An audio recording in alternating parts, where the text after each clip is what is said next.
요즘 뉴스만 틀면 보이스피싱 얘기가 빠지질 않죠. 그만큼 우리 주변에서 실제로 피해를 입는 분들이 많다는 뜻입니다. 특히 시니어 세대는 더더욱 조심해야 해요. 사기꾼들은 언제나 더 취약한 대상을 노리니까요. 목소리만 듣고 자녀나 손주라고 믿어버리는 경우도 정말 많습니다. 엄마, 나 사고 났어. 돈 좀 보내줘. 이런 말 한마디에 정신이 아찔해지죠. 당황해서 아무 생각도 못하고 그대로 돈을 보내는 경우가 허다합니다. 그런데 이 모든 게 보이스피싱이라는 함정일 수 있습니다. 그러니 오늘은 절대 속지 않는 방법 하나하나 알려드릴게요. 가장 먼저 알아야 할 건 절대로 전화를 믿지 말아야 한다는 겁니다. 전화는 목소리만으로 상대를 확인하니까 속이기 정말 쉬워요. 특히 번호조차 조작이 가능해서 실제 자녀 이름으로 저장된 번호로도 전화가 오는 경우가 있어요. 그러니 전화가 왔다고 목소리가 익숙하다고 무조건 믿으면 안 돼요. 반드시 다시 전화를 끊고 직접 저장된 번호로 다시 걸어보세요. 또 하나 조심해야 할 게 바로 금융기관 사칭입니다. 은행인데요. 고객님의 계좌가 도용됐습니다. 이런 말로 시작하는 전화 들어보셨을 거예요. 혹은 검찰입니다. 고객님 명의로 범죄가 발생했습니다라는 협박성 전화도 있습니다. 이럴 때 절대 겁먹지 마세요. 공식 기관은 절대 전화로 개인정보를 요구하지 않습니다. 주민등록번호, 계좌번호, 보안카드 번호 같은 정보는 절대로 전화로 요구하지 않아요. 만약 그런 전화를 받으면 무조건 전화를 끊으세요. 그리고 가까운 경찰서나 해당 기관에 직접 문의하셔야 합니다. 또 요즘엔 문자로도 많이 속입니다. 택배가 도착했습니다. 클릭해주세요. 이런 문자 많이 받으시죠? 절대 누르시면 안 됩니다. 문자 안에 링크를 클릭하면 악성 앱이 설치되기도 해요. 핸드폰이 해킹돼서 계좌나 사진, 연락처까지 다 털릴 수 있습니다. 혹시라도 그런 문자를 받았다면 아예 무시하고 삭제하세요. 그리고 한 번쯤 내가 혹시 당한 건 아닐까 싶은 생각이 들었다면 절대 혼자 판단하지 마세요. 누군가에게 바로 이야기하세요. 자녀나 가까운 지인에게 털어놓고 함께 확인해야 합니다. 사기꾼들은 바로 그 순간의 혼란과 두려움을 노려요. 그 찰나에 속아 넘어가는 경우가 정말 많습니다. 그래서 혼자 결정하지 않는 게 가장 중요합니다. 정부에서는 이런 피해를 막기 위해 다양한 제도를 운영하고 있어요. 대표적으로 금융감독원 1332, 경찰청 사이버수사국 182 번호가 있습니다. 조금이라도 의심되면 바로 전화해서 확인하세요. 상담사들이 친절하게 대응해 줍니다. 그리고 스마트폰에 후호 같은 전화번호 확인 앱을 설치해두는 것도 좋아요. 모르는 번호가 오면 자동으로 스팸 여부를 알려줘서 훨씬 안전합니다. 이런 앱은 무료이고 사용법도 아주 간단해요. 다음 영상에서는 이런 앱 설치 방법도 자세히 알려드릴게요. 우리가 할 수 있는 가장 좋은 대비는 의심하고 확인하고 나누는 것입니다. 보이스피싱은 아주 교묘하게 일상 속으로 파고듭니다. 하지만 미리 알고 있다면 충분히 막아낼 수 있습니다. 절대 혼자 고민하지 말고 가족과 친구에게 꼭 이야기하세요. 그 한마디가 내 소중한 돈과 마음을 지켜줄 수 있습니다. 혹시 이런 경험 있으셨나요? 아들이라며 전화가 왔는데 목소리가 이상해서 끊었다는 이야기 생각보다 흔하게 들립니다. 그게 바로 여러분이 보이스피싱을 잘 막아낸 거예요. 그런데 문제는 그 전화가 진짜 같다는 데 있습니다. 최근엔 AI 기술을 이용해서 가족의 목소리를 흉내내는 경우도 있어요. 그래서 그냥 듣고는 구별이 정말 어렵습니다. 이럴 때 꼭 기억해야 할 한 가지 방법이 있어요. 바로 확인 질문을 하는 겁니다. 예를 들면 지난주에 어디 갔었지? 라던가 내 강아지 이름이 뭐지? 같은 질문을 던지는 거예요. 정말 가족이라면 대답할 수 있지만 사기꾼은 절대 모르는 내용이죠. 간단한 질문 하나가 사기를 막을 수 있는 강력한 무기가 됩니다.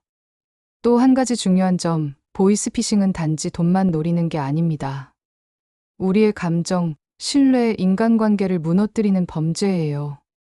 가족이라는 이름으로 다가와서 부모님의 사랑을 악용합니다. 그래서 더 아프고 더 괘씸한 거죠. 이런 사기를 막기 위해선 우리 모두가 경계심을 가져야 해요. 누구든 언제든 당할 수 있다는 사실을 인정하고 스스로를 보호하려는 노력이 필요합니다. 혹시 나는 괜찮아. 그런 거 안 속아라고 생각하시나요? 바로 그런 생각이 위험합니다. 사기꾼들은 그런 마음의 틈을 정확히 파고듭니다. 그래서 한 번쯤은 의심하고 질문하고 확인하는 습관을 들이는 게 중요해요. 가끔 은행 직원이나 경찰로부터 연락이 왔다고 느껴질 때도 마찬가지입니다. 그럴 땐 전화번호를 받아 적고 본인이 직접 해당 기관에 전화해서 확인해 보는 게 가장 안전합니다. 절대 전화를 받은 상태에서 연결된 번호를 따라가면 안 됩니다. 사기꾼들은 전화를 끊지 않고 계속 통화 상태를 유지한 채 다른 번호로 돌리기도 하거든요. 그렇게 가짜 은행, 가짜 경찰, 가짜 검사와 연결되는 겁니다. 우리에게 필요한 건 신속한 판단이 아니라 침착한 확인입니다. 절대로 급하게 생각하거나 겁에 질려서 움직이면 안 돼요. 또한 요즘은 보이스피싱뿐 아니라 스미싱, 파밍, 메신저 피싱 등 다양한 수법이 있습니다. 이름은 다르지만 결국은 똑같은 목적이에요. 우리의 돈과 정보를 빼앗기 위한 사기입니다. 이 모든 걸 막기 위해선 기본적인 수칙을 꼭 지켜야 해요. 첫째, 모르는 전화는 받지 않는다. 둘째, 모르는 문자는 절대 클릭하지 않는다. 셋째, 개인정보는 누구에게도 말하지 않는다. 넷째, 혼자 판단하지 않고 반드시 주변에 알린다. 이 네 가지만 잘 지켜도 대부분의 사기를 막을 수 있습니다. 그리고 하나 더, 스마트폰의 보안 설정을 강화해 두는 것도 도움이 됩니다. 예를 들어 출처 불명의 앱 설치를 막는 설정이나 앱 실행 시 비밀번호를 걸어두는 것도 좋은 방법이에요. 조금 번거롭더라도 이 작은 수고가 큰 피해를 막아줄 수 있어요. 가장 중요한 건 여러분 자신을 믿는 겁니다. 당황하지 않고 침착하게 대처하면 어떤 사기도 무력해집니다. 그리고 언제든 도움을 요청하세요. 우리는 혼자가 아니니까요. 혹시 이런 문자 받아보신 적 있으신가요? 국세청 환급금이 있습니다. 검찰청 출석요구서 발송 같은 문구로 시작하는 문자 말이에요. 딱 봐도 중요한 것 같아서 얼른 눌러보게 되죠. 하지만 바로 그 순간 사기꾼들의 덫에 걸릴 수 있습니다. 요즘 보이스피싱은 단순히 전화를 넘어서 문자와 인터넷까지 손을 뻗고 있습니다. 이걸 스미싱이라고 부르는데요. 문자 속 링크를 클릭하면 자동으로 악성 프로그램이 설치되고 그 뒤로는 핸드폰에 있는 모든 정보가 사기꾼 손에 넘어갈 수 있어요. 그러니 모르는 문자, 특히 링크가 달린 문자는 절대 클릭하지 마세요. 택배, 은행, 정부기관을 사칭한 문자가 오더라도 정식 앱이나 홈페이지에서 확인하시는 게 안전합니다. 또 요즘은 메신저 피싱도 정말 많아요. 카카오톡이나 문자로 엄마, 나 핸드폰 고장나서 이 번호로 연락해라고 하는 경우 있죠? 그리고 이어지는 말, 급하게 돈이 필요해. 계좌 좀 보내줘라고 합니다. 그럴 땐 반드시 직접 전화해서 확인하세요. 아무리 급한 상황처럼 보여도 직접 음성을 듣고 확인하지 않으면 절대 송금하시면 안 됩니다. 그리고 주변에서 이런 일을 겪은 분이 계시다면 꼭 함께 이야기를 나눠 보세요. 실제로 피해를 당한 분들의 이야기를 들으면 나중에 비슷한 상황이 생겼을 때 훨씬 더 빠르게 대처할 수 있어요. 경험이 가장 좋은 예방책이 되거든요. 혹시 실수로 링크를 눌렀거나 의심스러운 앱이 깔렸다면 절대로 혼자 해결하려 하지 마세요. 가까운 가족이나 지인에게 바로 알리고 경찰이나 금융기관에 신고하세요. 또 스마트폰을 잘 다루는 자녀나 손주에게 도움을 요청하는 것도 좋은 방법입니다. 이런 기술적인 부분은 젊은 세대가 훨씬 빠르고 정확하게 해결해 줄 수 있어요. 그리고 요즘은 금융기관도 보안 기능을 강화하고 있어서 인터넷 뱅킹이나 앱에서도 피싱 예방 서비스를 제공하고 있습니다. 사용자 본인 확인을 한 번 더 요구하거나 이상 거래를 차단하는 기능이 있는 거죠. 꼭 해당 은행 앱에 들어가서 보안 설정을 확인해 보세요. 지문 인증이나 얼굴 인식 같은 방법을 사용하는 것도 훨씬 안전합니다. 그리고 금융감독원에서는 보이스피싱 피해 예방 교육도 정기적으로 운영하고 있어요. 근처 주민센터나 복지관에서 열리는 경우도 많으니 관심 있게 살펴보시면 좋습니다. 교육을 통해 실제 사례를 듣고 상황별 대응법을 배우면 실제로 위급한 상황이 닥쳤을 때 훨씬 덜 당황하고 대처할 수 있어요. 보이스피싱은 점점 더 교묘해지고 있습니다. 목소리도 문장도 상황도 정말 정교하게 준비돼 있어서 그냥 듣기엔 진짜 같아 보일 때가 많아요. 그래서 더욱 경계심을 가져야 하고 무엇보다 내가 당할 수도 있다는 인식을 갖는 게 중요합니다. 절대 부끄러워할 일이 아닙니다. 속는 사람이 잘못이 아니라 속이는 사람이 나쁜 겁니다. 그리고 이미 피해를 입으셨더라도 너무 자책하지 마세요. 바로 신고하고 대응하면 피해를 줄일 수 있습니다. 경찰청 사이버범죄 신고 시스템이나 금융감독원 피해구제센터를 이용해 보세요. 필요하다면 변호사나 상담기관의 도움도 받을 수 있습니다. 보이스피싱, 우리는 충분히 막아낼 수 있습니다. 여러분의 작은 관심과 경계심이 사기꾼들의 계획을 완전히 무너뜨릴 수 있어요. 그런데 여러분, 이런 보이스피싱 수법이 왜 계속해서 진화할까요? 바로 돈이 되기 때문입니다. 한 번에 수천만 원씩 빼앗는 경우도 많고, 피해자들이 신고를 꺼리는 경우가 많기 때문에 사기꾼들이 계속해서 시도하는 거예요. 그래서 우리 시니어 세대가 더욱 단단하게 대비해야 합니다. 사기꾼들은 항상 감정을 자극합니다. 놀라게 하고 불안하게 만들고 급하게 만들죠. 지금 바로 처리하지 않으면 계좌가 정지됩니다. 지금 돈을 보내지 않으면 아들이 위험합니다. 이런 말들요. 하지만 진짜 기관이나 가족은 그런 식으로 행동하지 않습니다. 절대 겁먹지 마세요. 모든 사기에는 한 가지 공통점이 있어요. 바로 생각할 틈을 주지 않는다는 점입니다. 그래서 그럴수록 더 천천히, 더 침착하게 생각해야 합니다.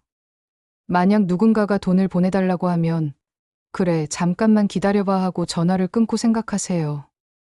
혹은 주변 사람에게 바로 물어보세요. 그 짧은 순간의 여유가 평생의 후회를 막아줄 수 있어요. 그리고 여러분의 스마트폰 설정도 한번 확인해 보세요. 요즘은 기본 보안 설정만 잘해놔도 피싱 앱이 설치되지 않게 할 수 있습니다.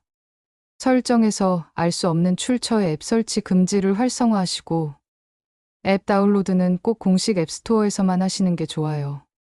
또한 문자 수신 차단 기능이나 스팸 번호 자동 차단 앱도 적극 활용해 보세요. 요즘은 후후, 티전화 같은 앱이 스팸 여부를 자동으로 알려줘서 사기 전화를 받기도 전에 경고를 받을 수 있습니다. 이런 작은 준비 하나가 큰 피해를 막아주는 거예요. 그리고 평소에 가족끼리 보이스피싱 관련 이야기를 나누는 것도 정말 중요합니다. 혹시 이런 전화 받으면 무조건 전화 끊고 나한테 다시 걸어 같은 약속을 정해두세요.